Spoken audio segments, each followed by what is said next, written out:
Emma, just 8 years old, clutched her golden retriever Bailey's leash so tightly her knuckles turned white. The Nashville courthouse hallway felt like a prison, cold and unwelcoming. Every footstep echoed off the marble floor like a countdown to her uncertain future. Today wasn't just any day. It was the final custody hearing that would decide whether she'd live with her mother or her father. The decision terrified her in ways she couldn't fully articulate, even to her therapist. Her parents' divorce had been a nightmare of screaming matches, betrayals, and accusations that had consumed the past 18 months. What had started as a separation full of hope that maybe it was temporary had deteriorated into something ugly and destructive. Emma remembered the night her father had moved out. She was only 6 years old, and she didn't understand why her parents were fighting. She'd asked her mother, "Is it my fault?" Her mother had held her tight and said no, but Emma had never entirely believed her. Children somehow always think their parents' problems are their responsibility. The courthouse hallway on this October morning felt like purgatory. Emma sat on a hard wooden bench beside her mother Maria, her small legs swinging because they didn't quite touch the floor. The building smelled like old wood and cleaning supplies, a sterile, unwelcoming environment for a child whose entire world was falling apart. Maria held Emma's hand so tightly it was almost painful, but Emma didn't pull away. She needed that connection. She needed to know her mother was still there, still fighting for her, still loved her. Bailey, her golden retriever service dog, rested his head on Emma's lap. The dog had been part of her life for almost a year now, brought into the picture by her child psychologist, Dr. Sarah, who had recognized that Emma needed more than just talking therapy. She needed a living, breathing companion who could sense her emotional state and provide unconditional comfort. Bailey had been professionally trained as an emotional support animal, certified to recognize signs of anxiety, panic attacks, and depressive episodes. He was more than just a pet. He was Emma's lifeline. Emma had gotten Bailey just after her 9th birthday, about 3 months after her parents' separation. The dog had transformed something inside her, where before she had felt alone and abandoned, Bailey's presence made her feel protected and understood. He never sided with either parent. He never spoke harsh words or made accusations. He was simply there, his brown eyes full of unconditional love, his warm body a physical reminder that someone cared about her. When Emma had nightmares about the divorce, Bailey would jump onto her bed and position himself between her and the door, as if guarding against her fears. Across the courthouse hallway, Emma could see her father, Robert, sitting with his attorney, James Mitchell, a sharp-dressed man with slick-back hair and a confident demeanor that made Emma's stomach hurt. They sat about 20 feet away, but it felt like miles. Her father barely acknowledged Emma's presence.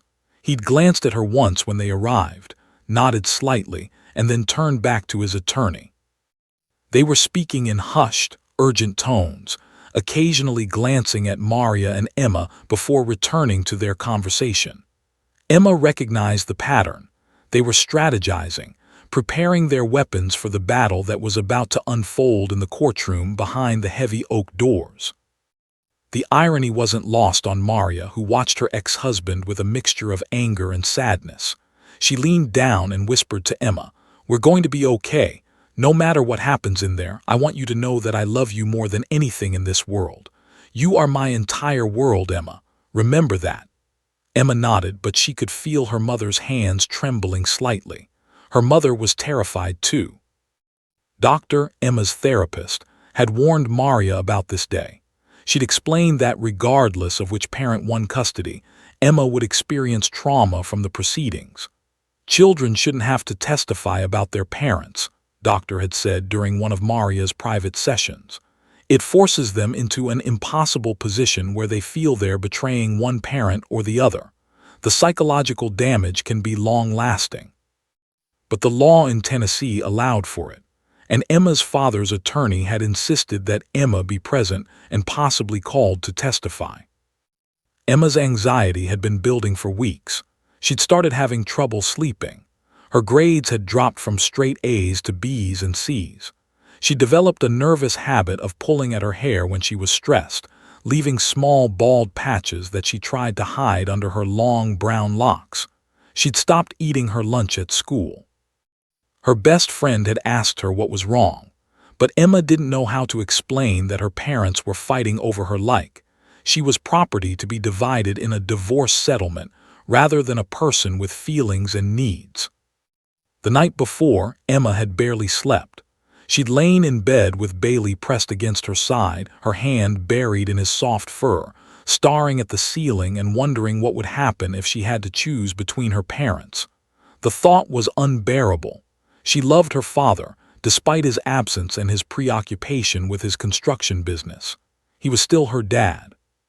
But she also needed her mother, who had always been there for the school projects, the scraped knees, the bedtime stories, the morning hugs before school. Bailey shifted slightly, sensing Emma's anxiety even now, hours before the hearing would begin. The dog pressed his body more firmly against her leg, a grounding technique he'd been trained to perform. It worked.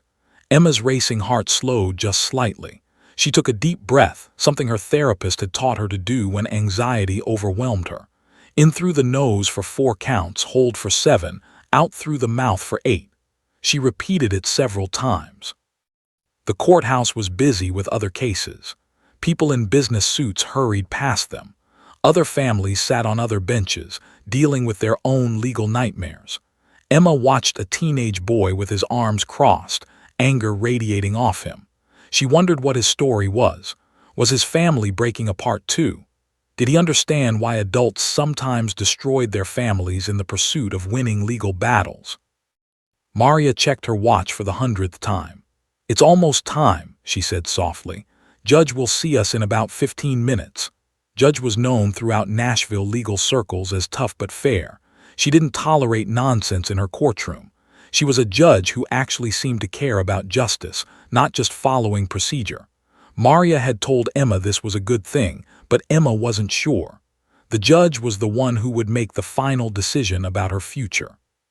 That was terrifying regardless of the judge's reputation. Emma stood up slowly, her legs slightly shaky. Bailey stood beside her immediately, his leash held loosely in her hand. The dog was perfectly trained, never pulling, always responsive, always aware of his girl's emotional state.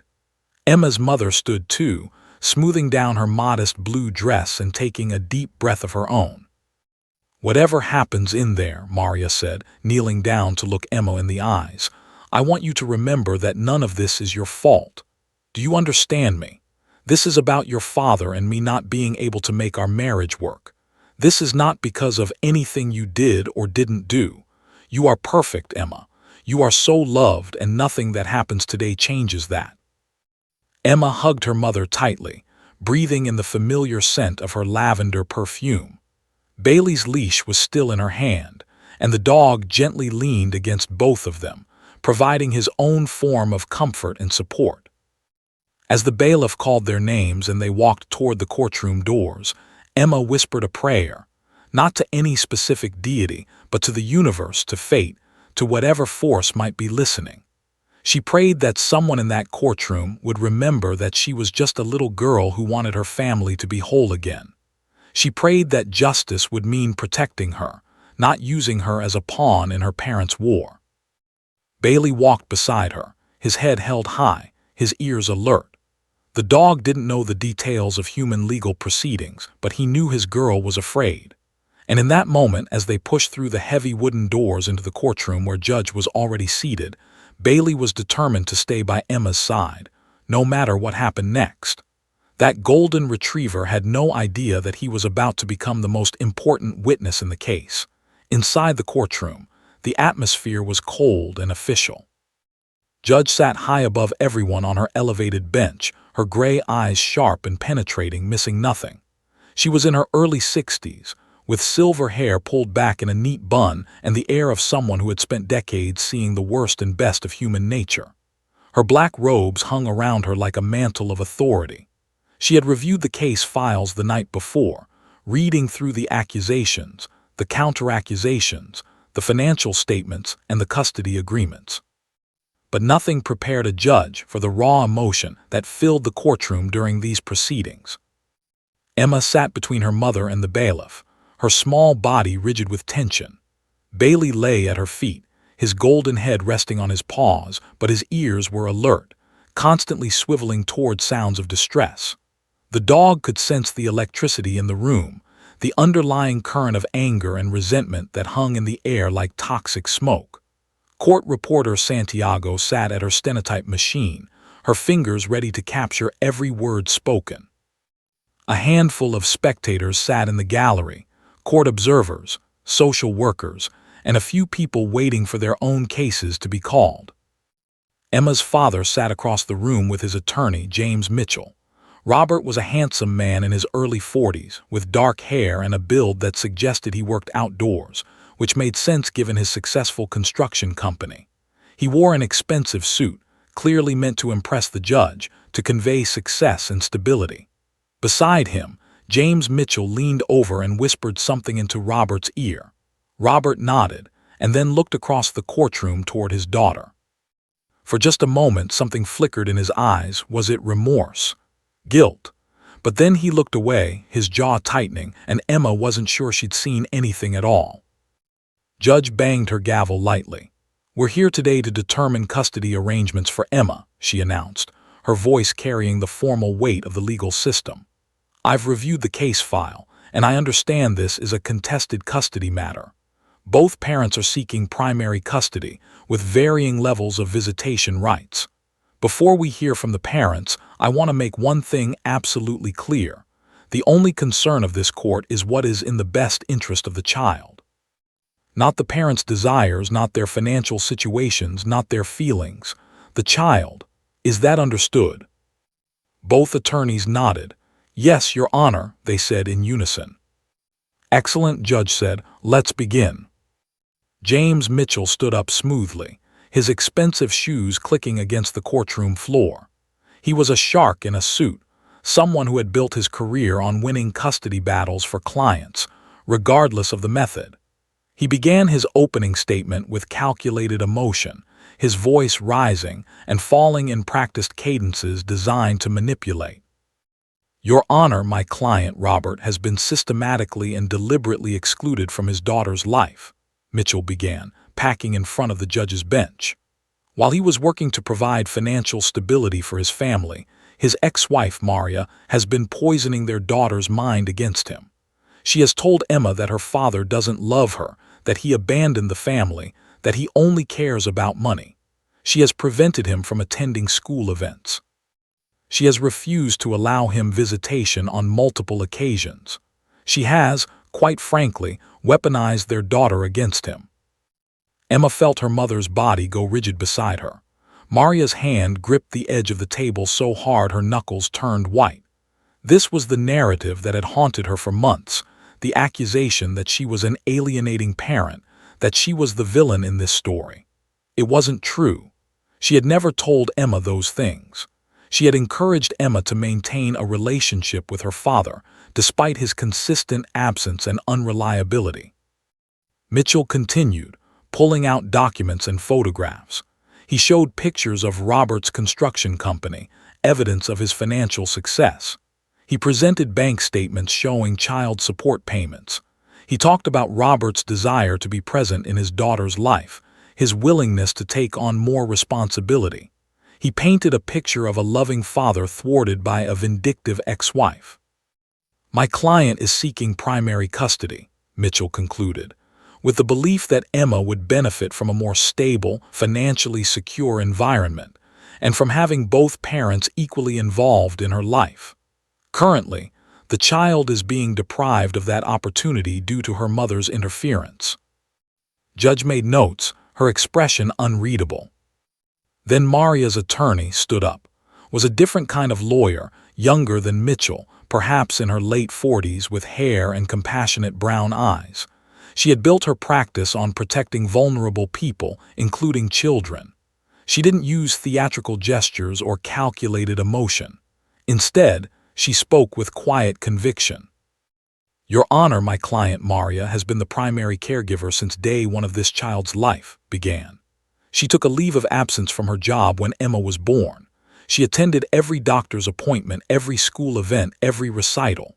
She was the one who was there when Emma had nightmares, when she was sick, when she needed comfort. Meanwhile, Mr. was building his business. That's not to say he wasn't working hard, he was. But hard work doesn't make you a primary parent. Presence does. Pulled out her own documents.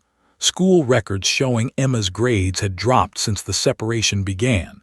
Medical records documenting the child's anxiety. Notes from Emma's therapist describing the psychological toll of the custody battle. The allegations of parental alienation are not supported by any evidence, said firmly. Maria has never prevented Emma from seeing her father. What Maria has done is provide stability, love, and consistent care. Mr. has been inconsistent at best. He missed Emma's 7th birthday party because of a business meeting. He was supposed to pick her up from school on 3 separate occasions and forgot, leaving Emma waiting for an hour and a half before Maria had to pick her up herself. She presented these facts with documentation, emails, text messages, witness statements from teachers and family friends. The evidence painted a very different picture than Mitchell's narrative. Emma is already struggling with anxiety, continued. Disrupting her primary living arrangement with her mother would be emotionally devastating. She needs stability, not change. She needs the person who has always been there for her, her mother. Judge continued taking notes, her expression still carefully neutral. The two attorneys had presented completely contradictory narratives. In one version, Robert was a loving father being kept from his daughter. In the other version, he was an absent, unreliable parent who had abandoned his family obligations. Both versions couldn't be true, yet both had presented evidence and documents to support their positions. This was the nature of contested custody cases. 2 different versions of the same family, 2 different realities created by perspective and selective presentation of facts. Emma watched her father's face as spoke. She saw him bristle, saw his jaw clench, saw his hands curl into fists briefly before he relaxed them. He leaned over and whispered angrily to James Mitchell, who whispered back reassuringly. Emma noticed that her father didn't deny the facts had presented. He didn't pull out evidence that he had attended the birthday party or that he hadn't forgotten pickups. Instead, he seemed to be strategizing, preparing his own counter-narrative. Bailey's body language had changed too. The dog was no longer relaxed. His muscles were tense, ready. He kept his eyes on Emma, monitoring her reactions, alert to any sign of distress.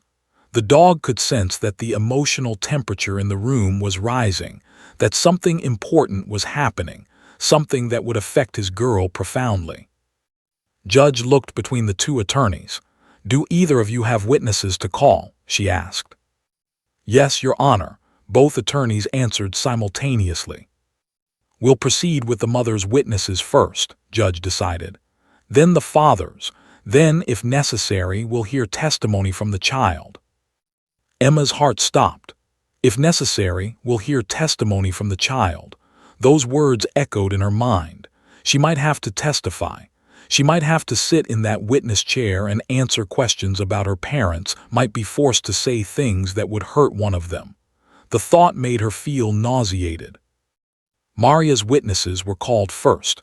Her employer, who that Maria had been a dedicated employee before taking time off for Emma's birth, and that she had maintained her professional commitments even while being a primary caregiver.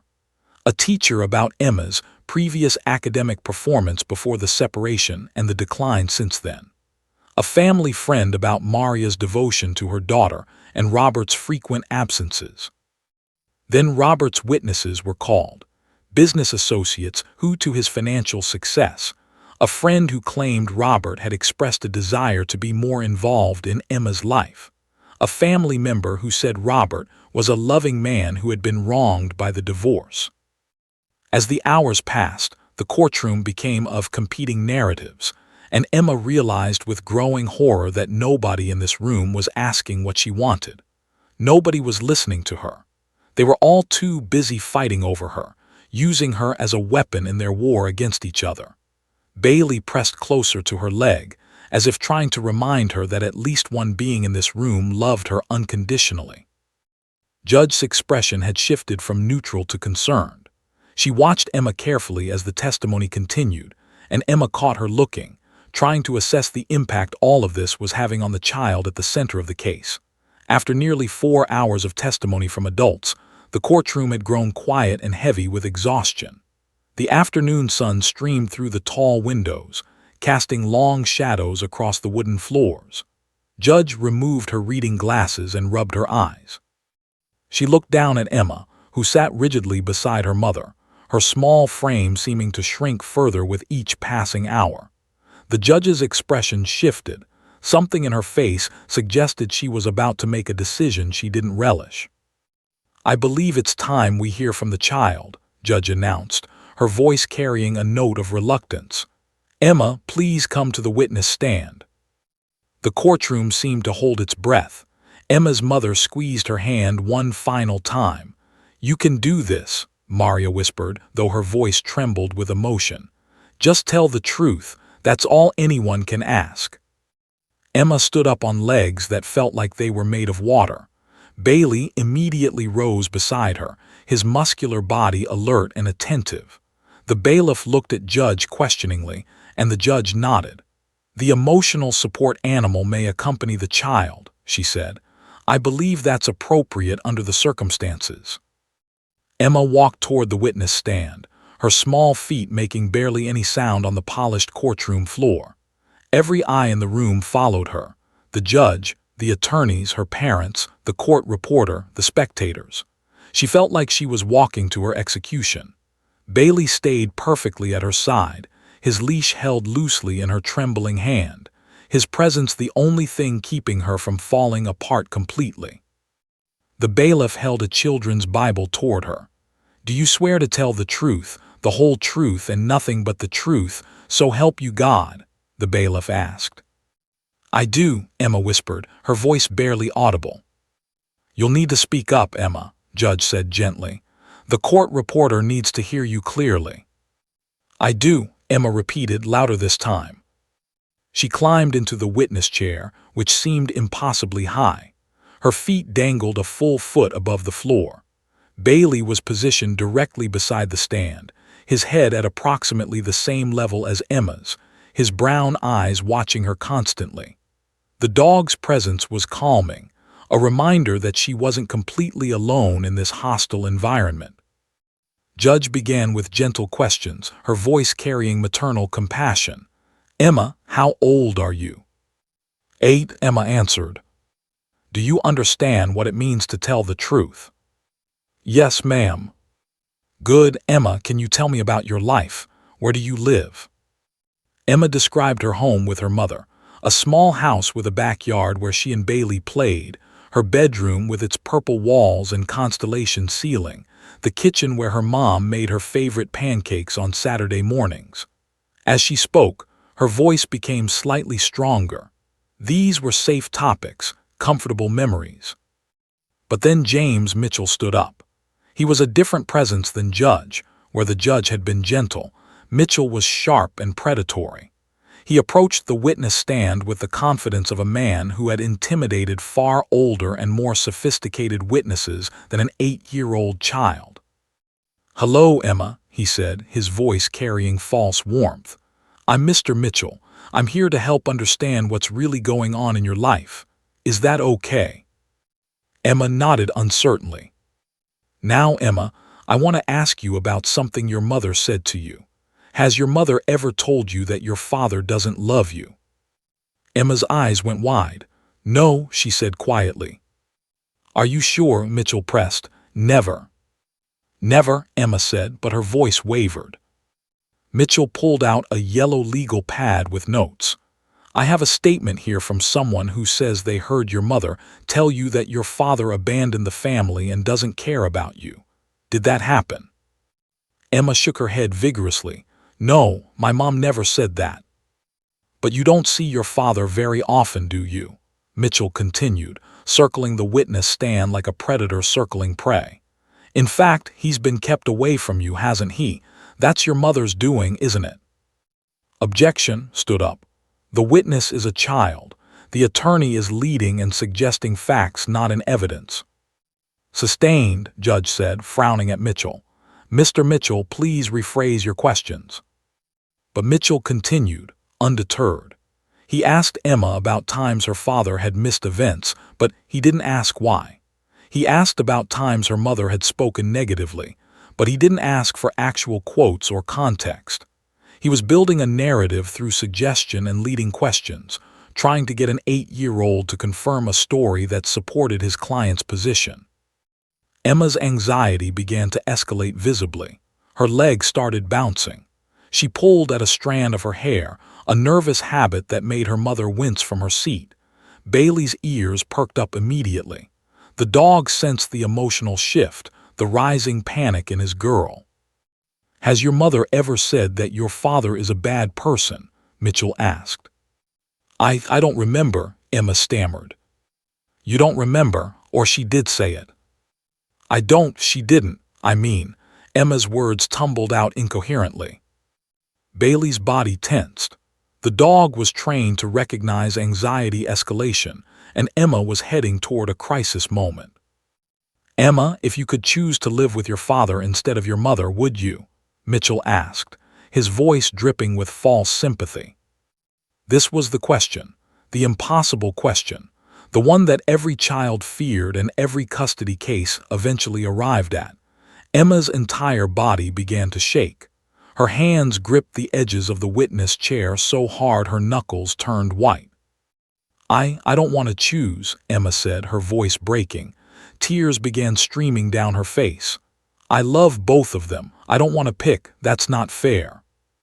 But you have to pick, Emma, Mitchell said, his voice remaining gentle even as he was emotionally destroying a child. Which parent do you prefer to live with? Objection was on her feet again. This is psychological abuse of a minor. Your Honor, I move to terminate this child's testimony immediately. But Mitchell kept pushing. Emma, your father loves you very much and wants to be in your life. Don't you want him to be happy? Don't you want your father to get to see you more often?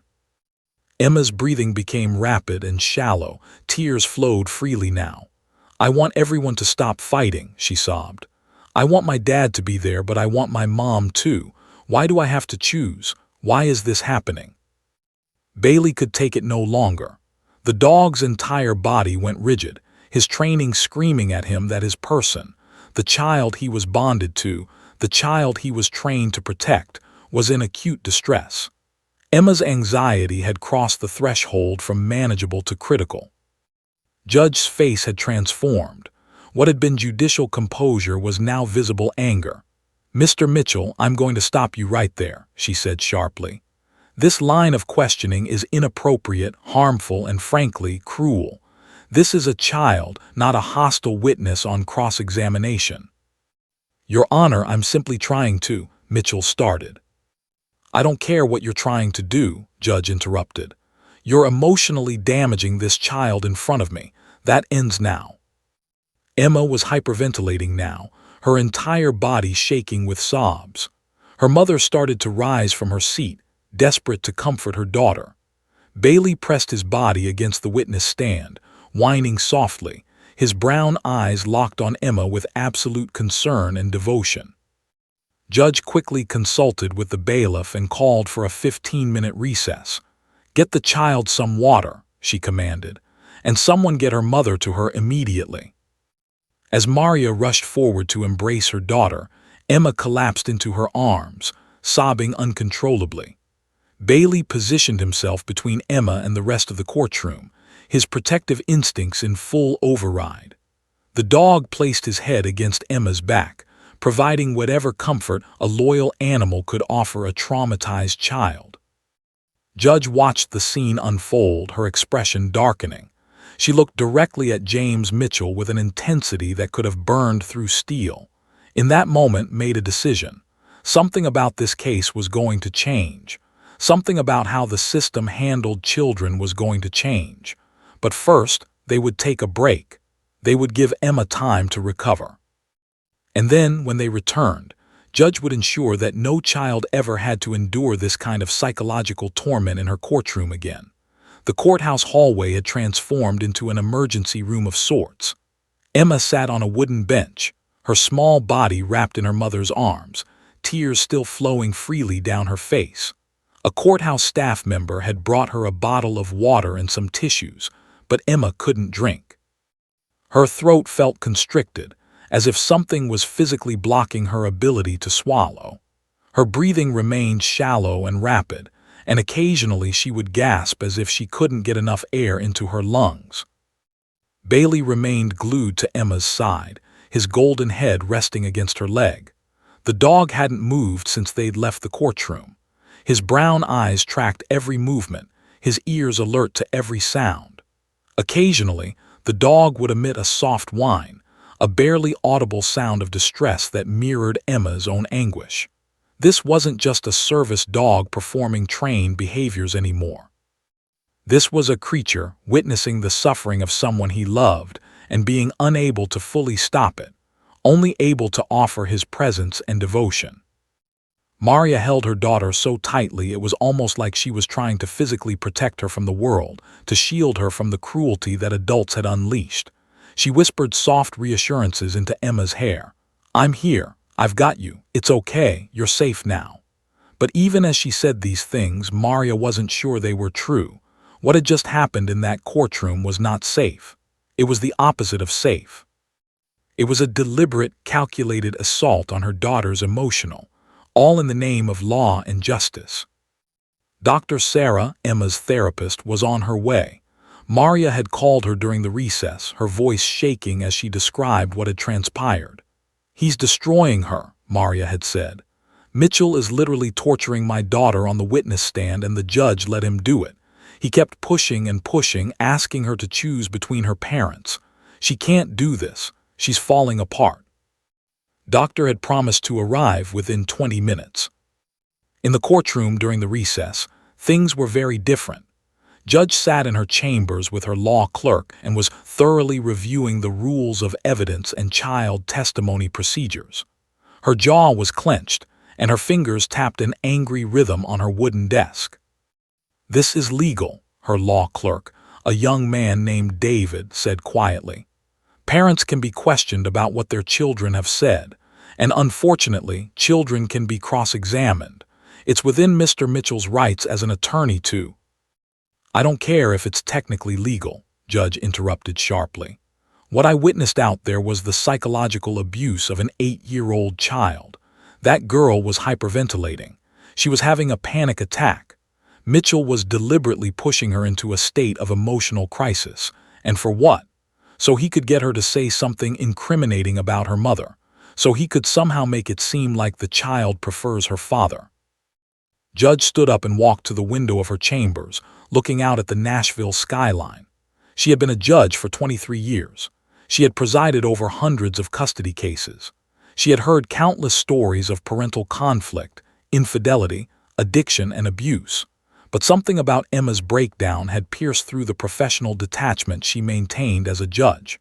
Perhaps it was because Emma reminded her of her own granddaughter, who was nearly the same age. Perhaps it was because she had finally reached her limit with the adversarial system that prioritized legal victory over human. "When we reconvene," Judge said, turning back to David, "I'm going to make some changes to how this case proceeds. That child is not going back on that stand. Not today. Not like this." Back in the hallway, things were deteriorating. The 15-minute recess had stretched to 20 minutes, then 25. Still, there was no sign that court would resume. Emma's breathing had begun to stabilize slightly, but she remained in a state of acute distress. Her eyes were red and swollen from crying. Her hands trembled when she tried to drink the water Maria kept offering her. James Mitchell emerged from the courtroom, his expression one of annoyance rather than concern.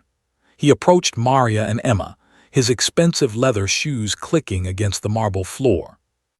"Your daughter needs to understand that she's going to have to answer these questions," Mitchell said coldly. "The sooner she does, the sooner this will be over. The judge will make her testify regardless.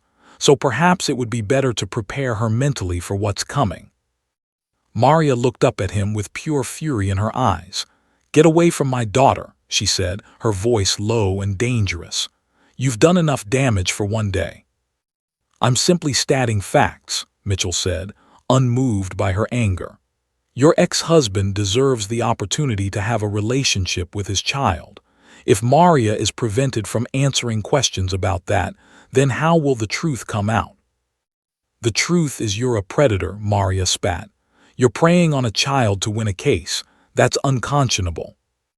Mitchell shrugged and walked away, returning to his seat in the courtroom. Maria turned her attention back to Emma, who had begun to rock back and forth slightly, a self-soothing mechanism that concerned Maria deeply. This was not normal behavior for her daughter. This was the behavior of a traumatized child pushed beyond her emotional limits. Doctor finally arrived, breathless and moving quickly through the courthouse hallways. When she saw Emma, her professional composure cracked slightly. She immediately knelt down to Emma's level, her eyes assessing the child with clinical precision.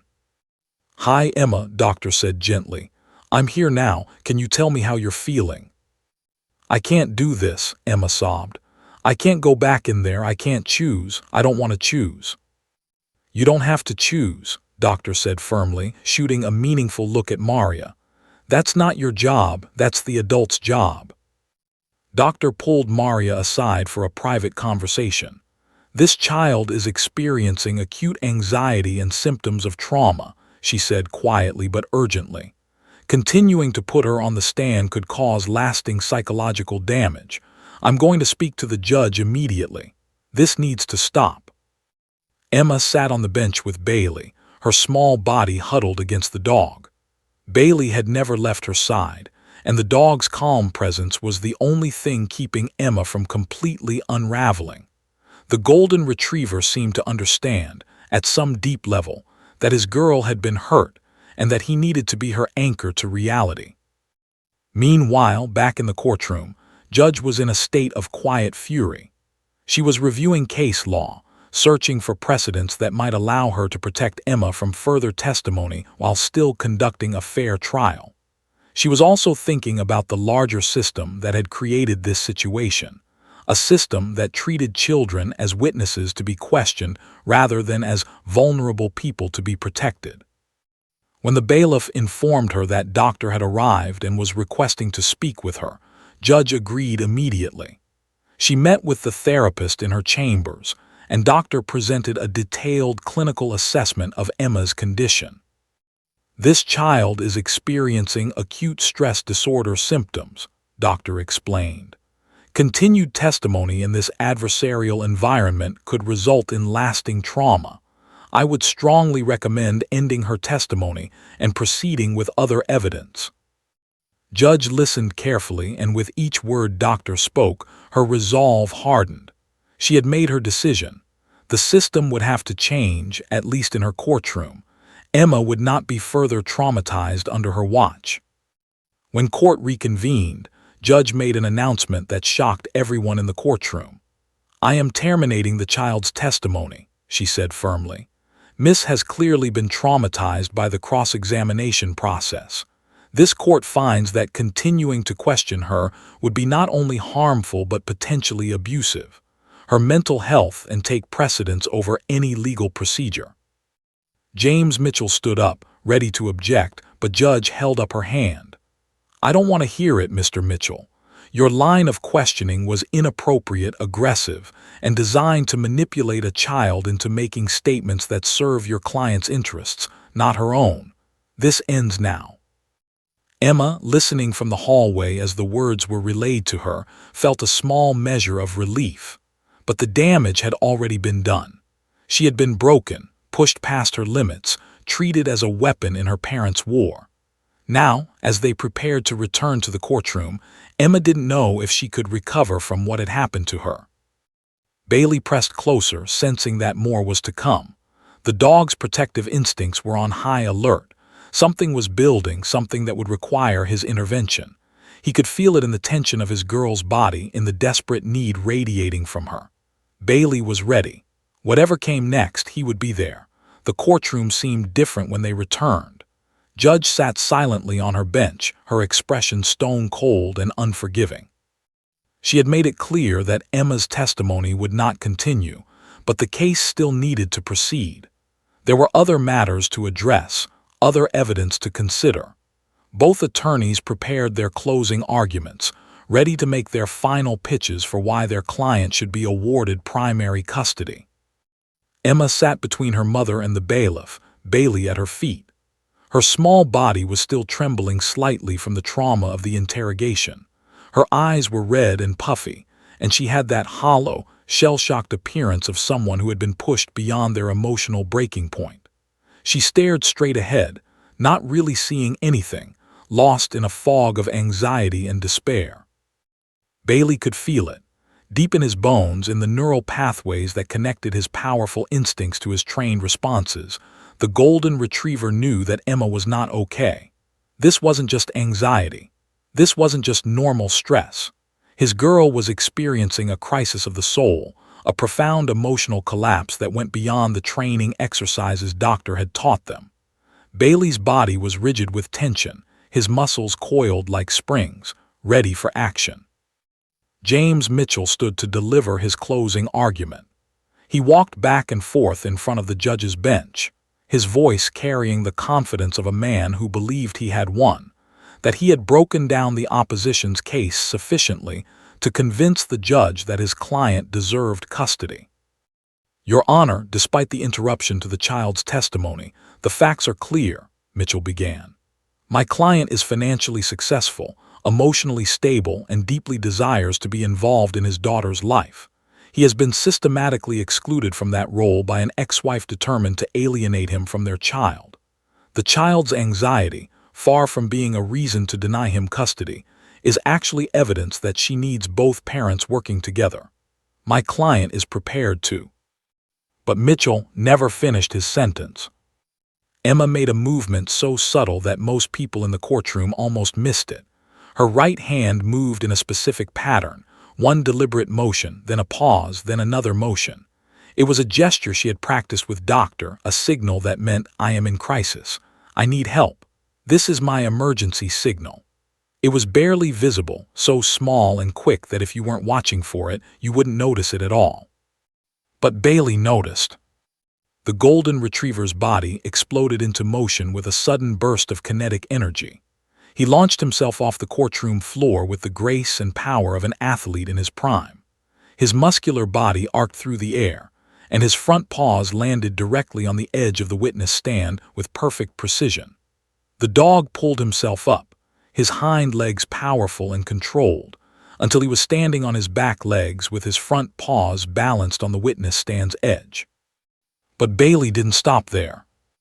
The dog then twisted his massive body in a calculated, deliberate movement, a movement that placed his entire frame between Emma and James Mitchell. Bailey's chest faced the attorney, his golden body a living wall of protection. His stance was aggressive in the way that only a protective animal could be, not violent, but unmistakably defensive, unmistakably communicating that this boundary would not be crossed. The courtroom erupted into shocked silence. Every person present seemed to freeze in that moment. Mitchell stepped back, his confident stride suddenly uncertain. The court reporter's fingers fell still on her keyboard. Spectators in the gallery gasped. A bailiff started forward, unsure whether to intervene or let the moment unfold. But Bailey was not finished. The golden retriever's head swiveled with deliberate, controlled precision. He locked his intelligent brown eyes directly on Judge's face. His gaze was intense, almost human in its desperation and pleading. It was not the look of a pet performing a cute trick. It was the look of a creature who had witnessed something terrible, who was unable to speak in human language, but was determined to communicate something of absolute importance. The dog's body language was unmistakable to anyone who understood animals. Bailey's ears were forward, alert. His muscles were tense but not attacking. His entire being was communicating a single, powerful message. This child needs protection, now, from this situation, from this person, from this entire process. Judge slowly stood up from her bench. Her eyes widened as she truly understood what she was witnessing. This was not a performance. This was not a dog being cute or attention-seeking. This was a trained service animal responding to a genuine emergency, to a child in profound psychological distress. The judge had reviewed Bailey's training records during the recess. She knew this dog was certified as an emotional support animal, trained to recognize and respond to anxiety crises, panic attacks, and emotional emergencies. And Bailey had just declared an emergency. Emma's mother began to cry softly, tears streaming down her face as she witnessed her daughter's emotional state being validated by the animal's response. The dog's intervention confirmed what she had been saying all along, that her daughter was suffering, that the adversarial custody process was harming her, that something had to change.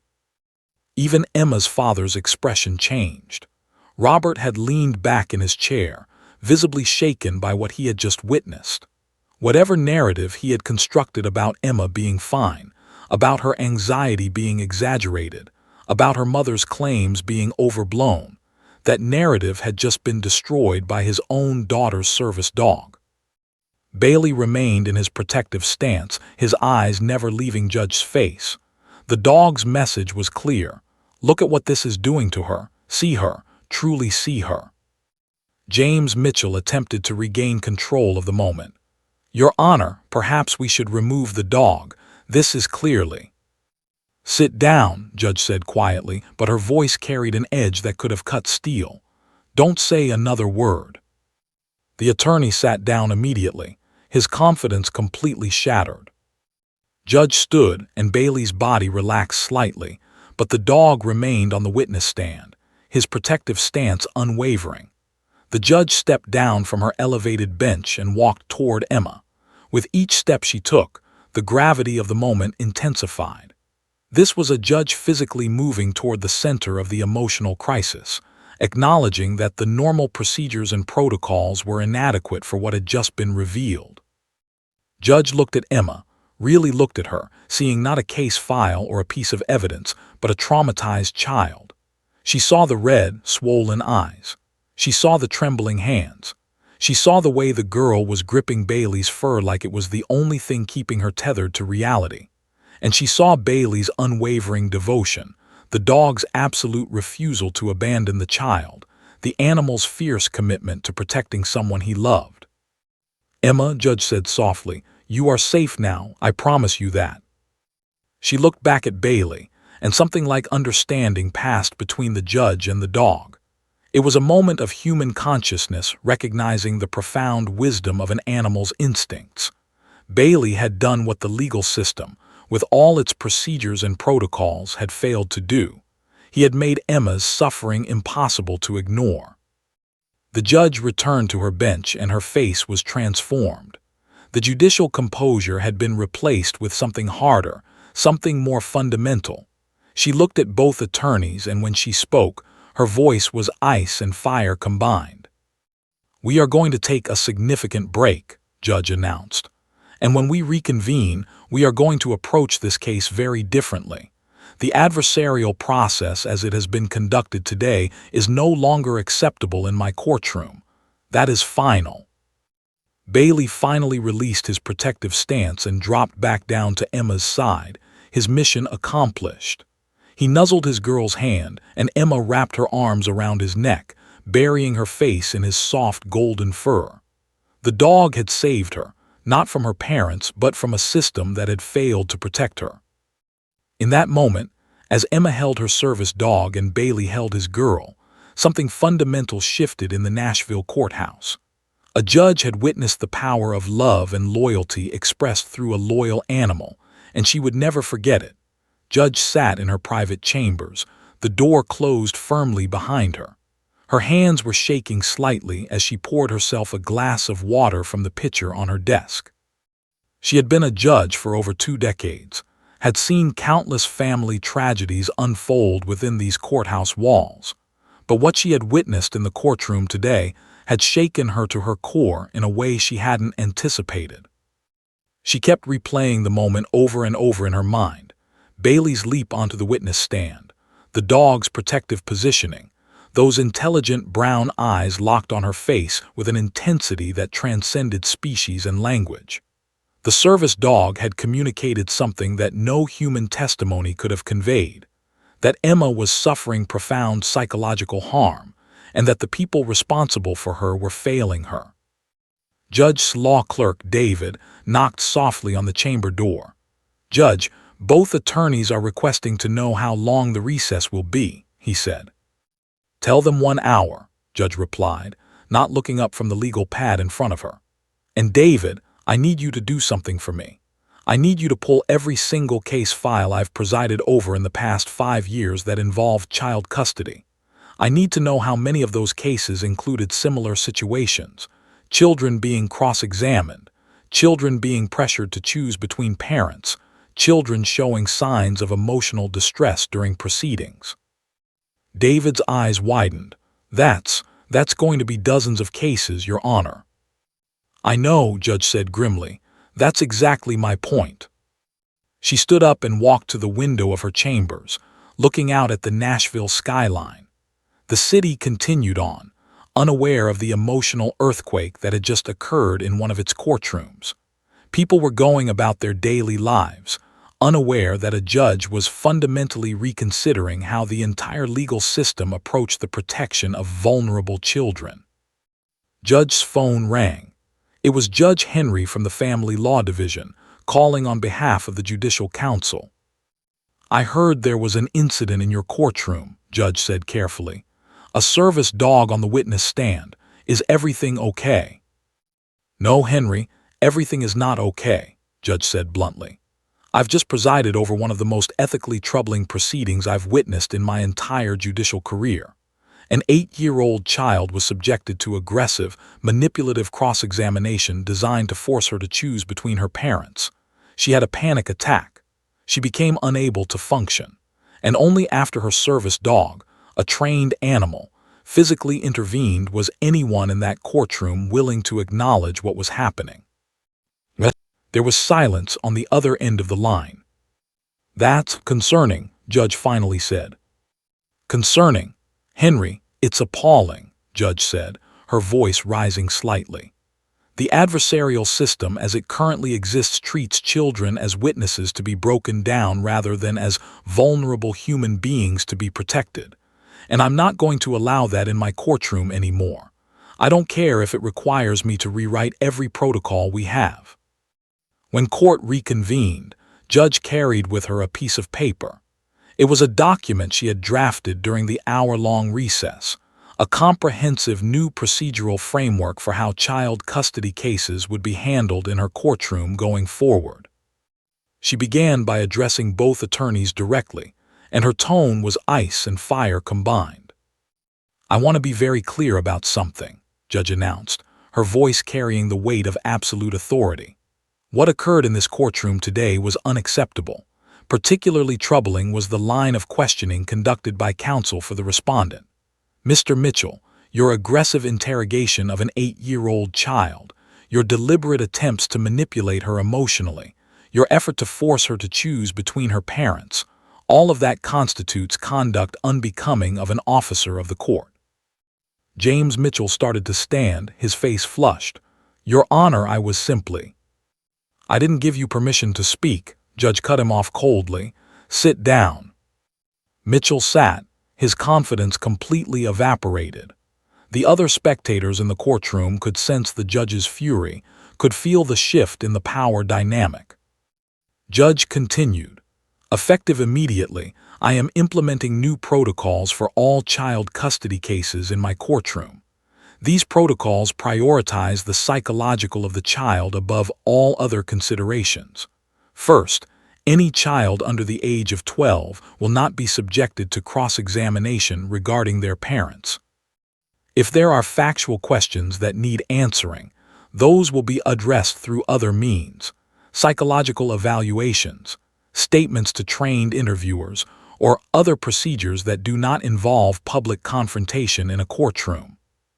She paused, making eye contact with both attorneys to ensure they understood the gravity of what she was saying. Second, Judge continued, any attorney who deliberately manipulates, intimidates, or emotionally manipulates a minor witness will face sanctions. I have the authority to impose fines, to require additional training in family law ethics, and to report conduct violations to the Tennessee Board of Law Examiners. I will not hesitate to use that authority.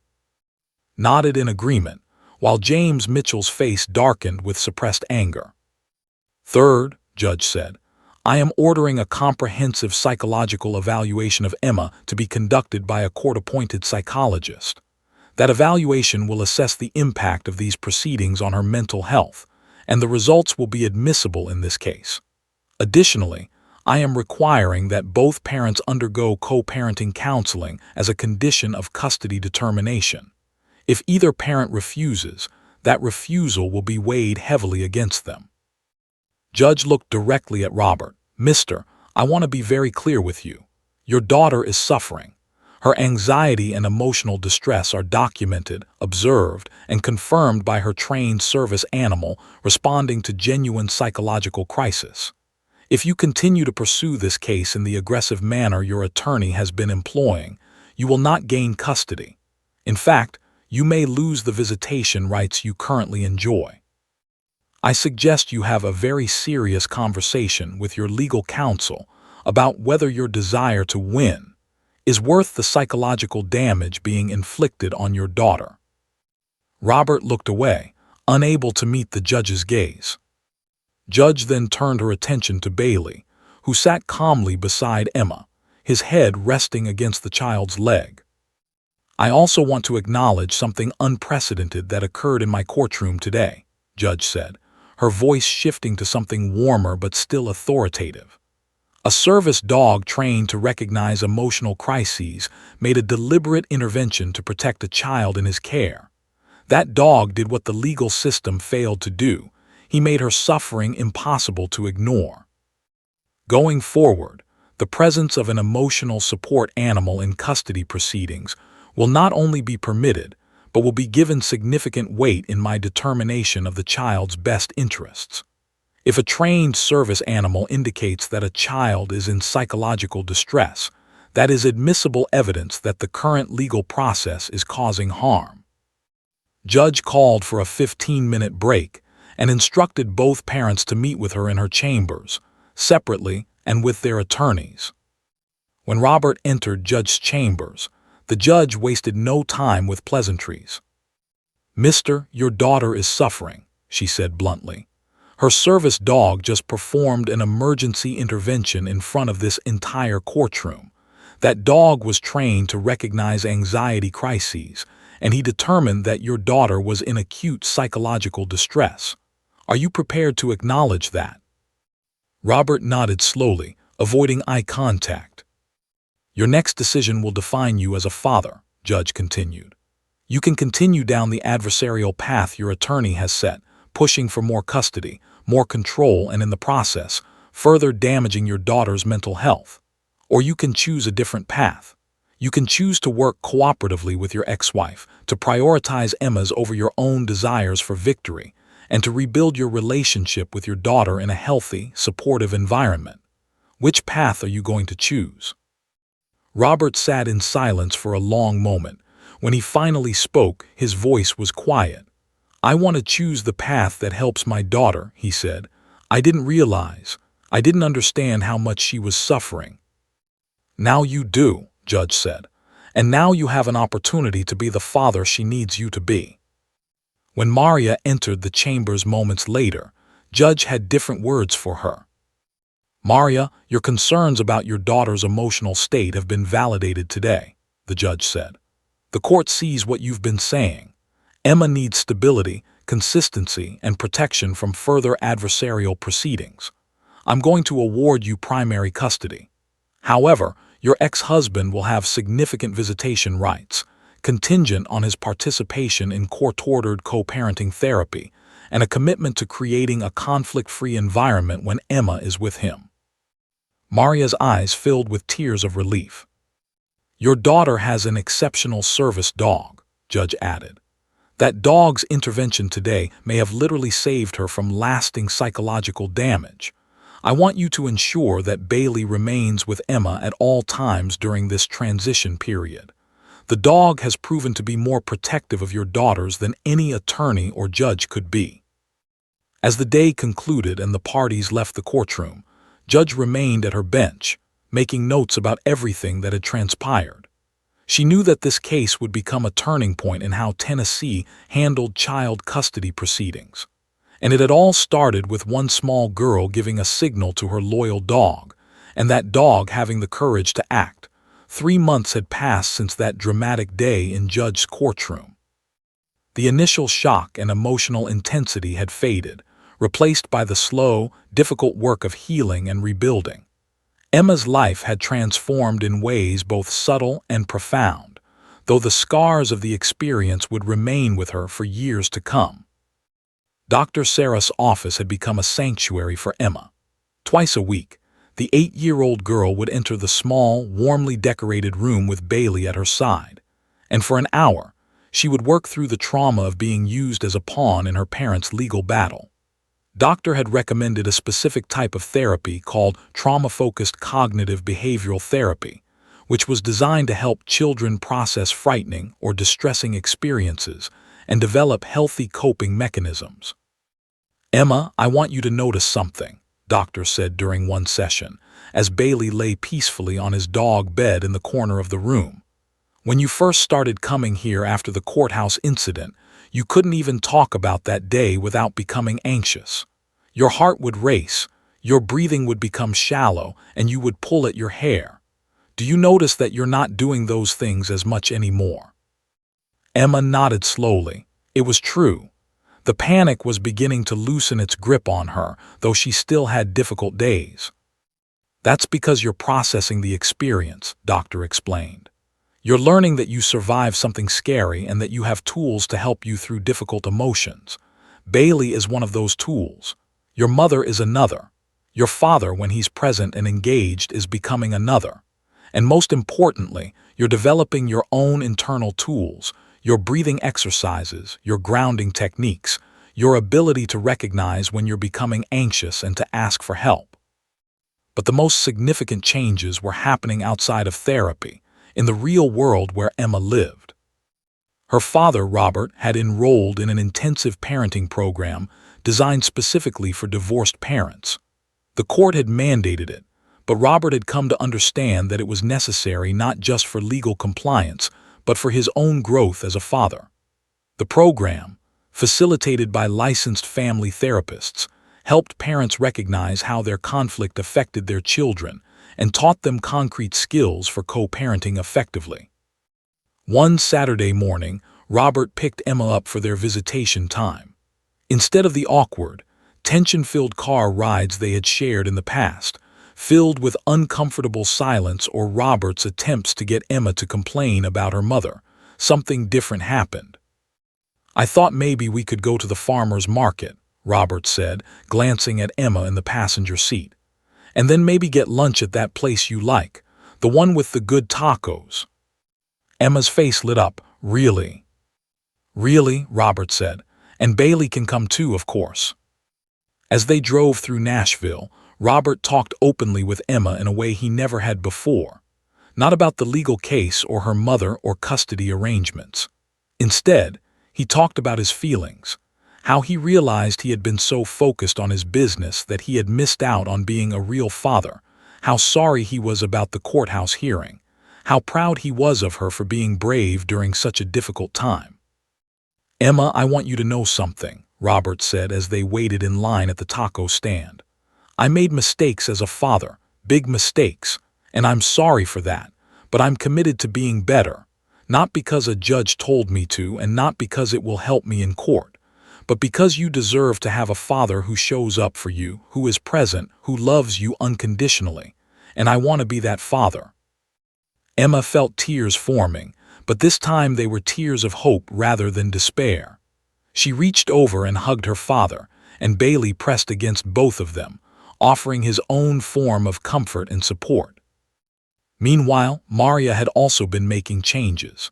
The court-ordered co-parenting counseling sessions with Robert had been awkward at first, but gradually they were beginning to work. Maria was learning to communicate her concerns without attacking Robert's character.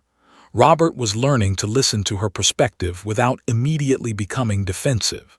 Slowly, they were finding a way to interact as co-parents rather than as enemies.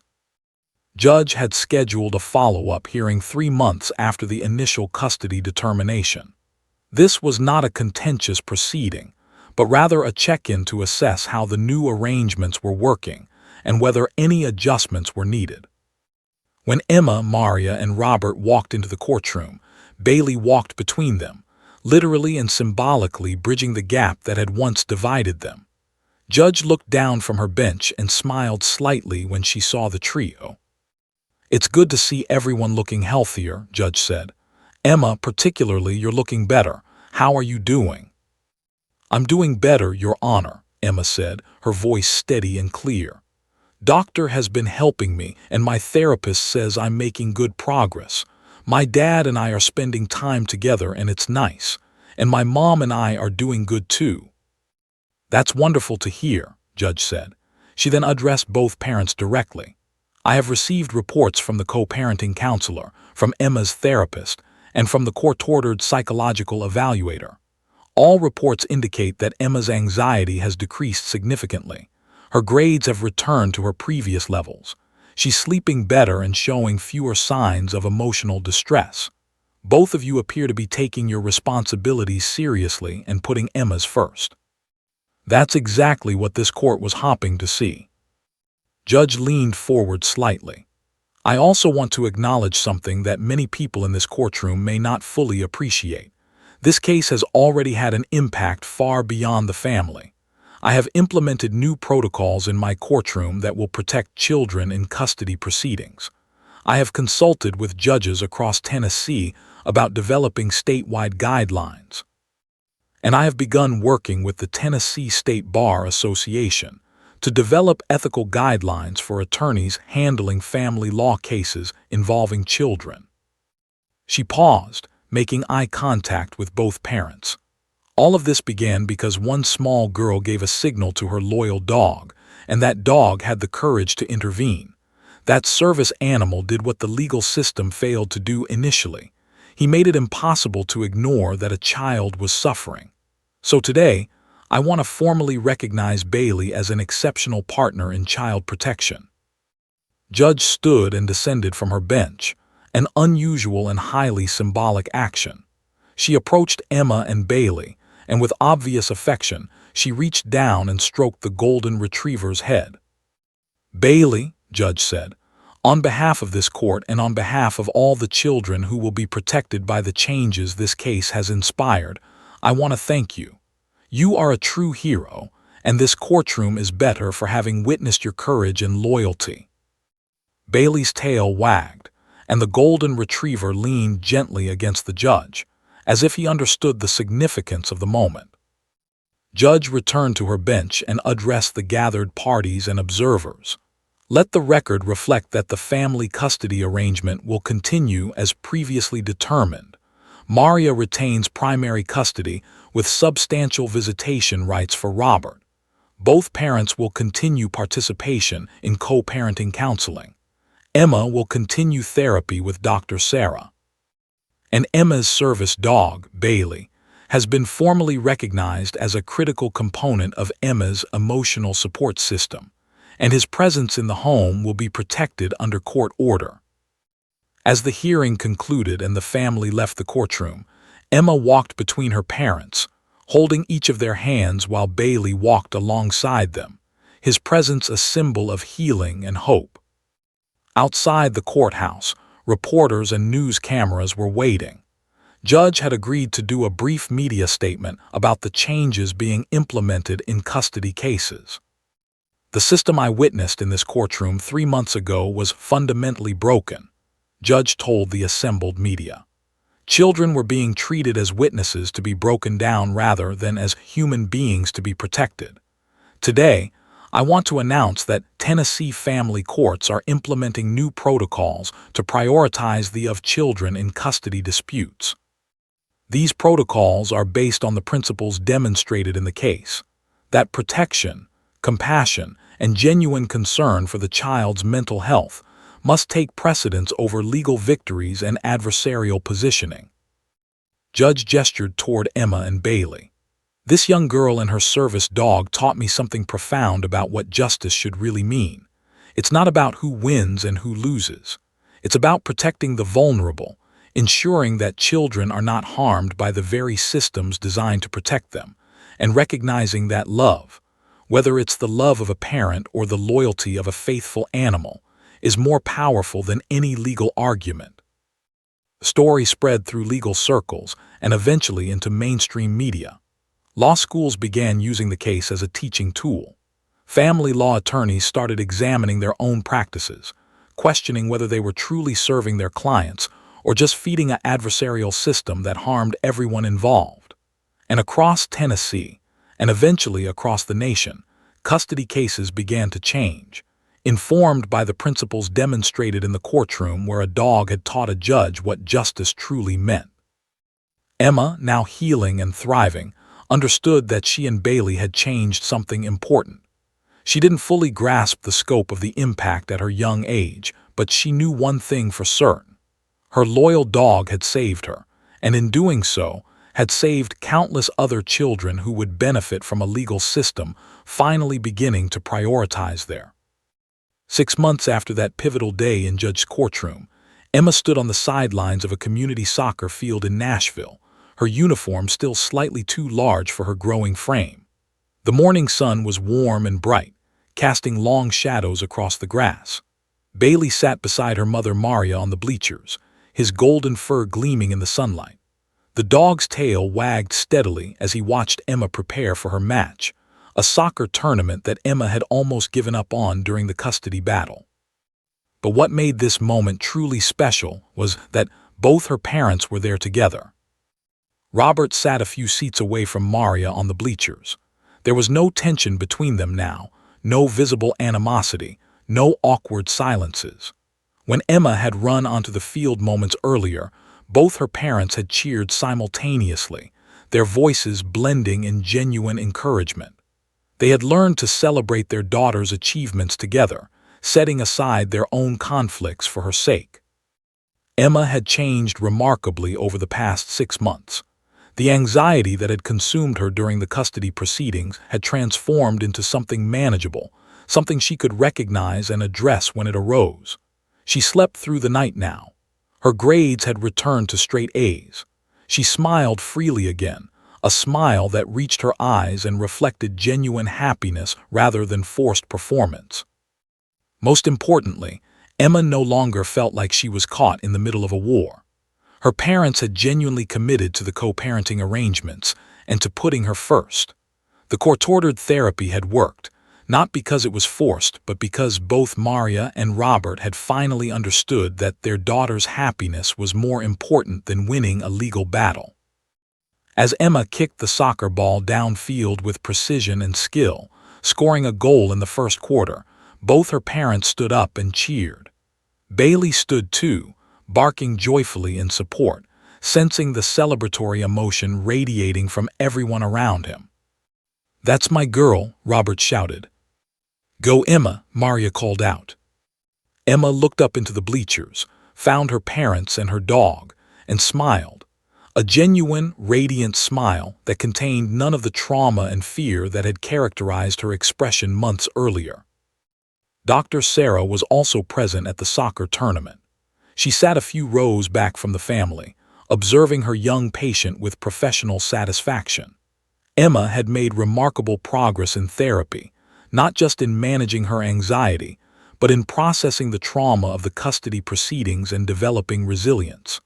The child had learned to recognize her emotions, to articulate her needs, and to trust that the adults in her life were committed to protecting her. During their last therapy session, Emma had told doctor something profound. "I don't feel scared anymore. I know my parents love me, and I know they're not going to make me choose between them. Bailey knew I needed help when I didn't know how to ask for it. I'm really lucky to have him." Bailey had indeed become something of a celebrity in Nashville legal circles. Judge had written a comprehensive article for the American Bar Association Journal about the intersection of service animals and child protection in custody proceedings. The article detailed Bailey's intervention and discussed how animals could serve as advocates for vulnerable children in situations where human systems were failing them. Law schools across the country had begun inviting Judge to speak about the case. She had delivered keynote addresses at the American Academy of Matrimonial Lawyers, the National Council of Juvenile and Family Court Judges, and numerous bar association conferences. In every presentation, she told the story of how an 8-year-old girl and her golden retriever had forced the legal system to confront its own failures and commit to meaningful reform. The Tennessee Supreme Court had established a commission to review and revise family court procedures, directly inspired by Judge's advocacy following the case. The commission's preliminary report recommended sweeping changes to how children were treated in custody proceedings, including prohibition of cross-examination for children under age 12, mandatory psychological evaluations of children before they could be called to testify, training requirements for attorneys handling family law cases regarding child development and trauma, recognition of emotional support animals as valid components of child advocacy, presumptive requirement for co-parenting counseling in all contested custody cases. But perhaps the most significant change was more subtle and more profound. Attorneys across Tennessee began reconsidering the aggressive tactics that had once been standard practice in custody battles. Many started asking themselves the question that Judge had posed: is winning this case worth the psychological damage we're inflicting on a child? Some attorneys began referring their custody cases to mediators rather than pursuing adversarial litigation.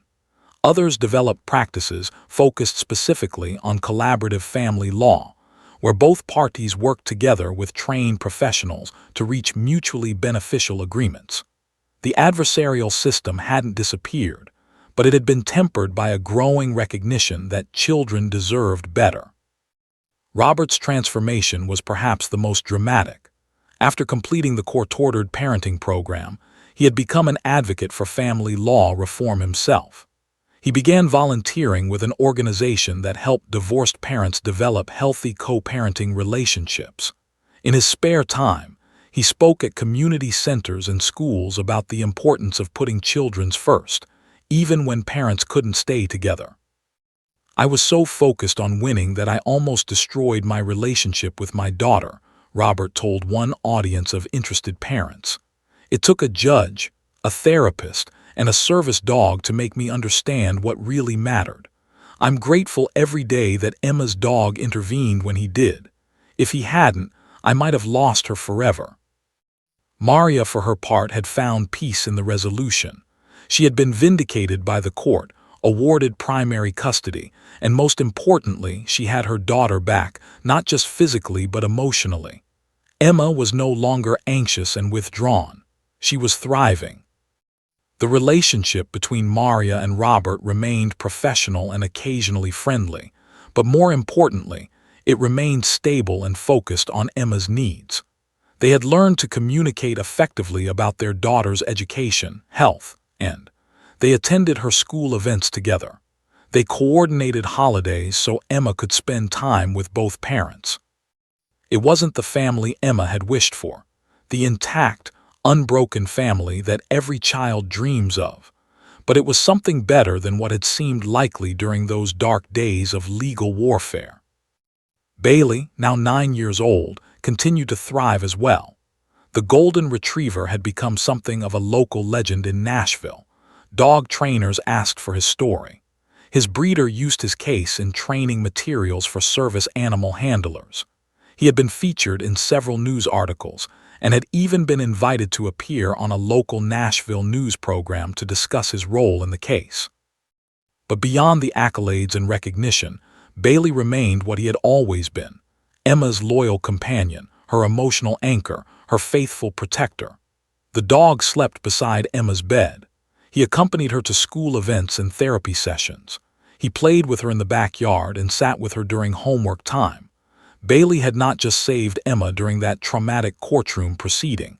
He had continued to support her healing every single day since. One evening, as Emma did her homework at the dining room table with Bailey lying at her feet, Emma paused and looked down at her dog. "Bailey," she said softly, "thank you for being brave that day in the courtroom. You saved me." Bailey's tail wagged gently, and he nuzzled Emma's hand, as if he understood the significance of her words. Years later, when Emma was older and able to fully comprehend what had happened, she would write an essay for her high school about Bailey's intervention. In it, she reflected on how a loyal dog had taught her something profound about courage, about speaking up for what's right, and about how love, whether expressed by humans or animals, could transform even the darkest situations into opportunities for growth and healing. The case became known throughout legal circles simply as the case where a service dog changed custody law. Law students studied it. Judges cited it. Attorneys referenced it when advocating for reform. And for Emma, it became the story of how she had learned that she was not alone in her suffering, that there were people and animals willing to fight for her, and that even in the darkest moments, hope could emerge. Judge continued her work until her retirement 5 years after the case, but the changes she had initiated outlasted her tenure. The protocols she established became permanent parts of Tennessee family court procedure. Her name became synonymous with child protection and judicial reform. And at the center of it all was Emma, a girl who had learned to be brave, and Bailey, a dog who had understood that sometimes loyalty and love required taking action, even in the most formal and intimidating of human institutions. Together, they had changed the system.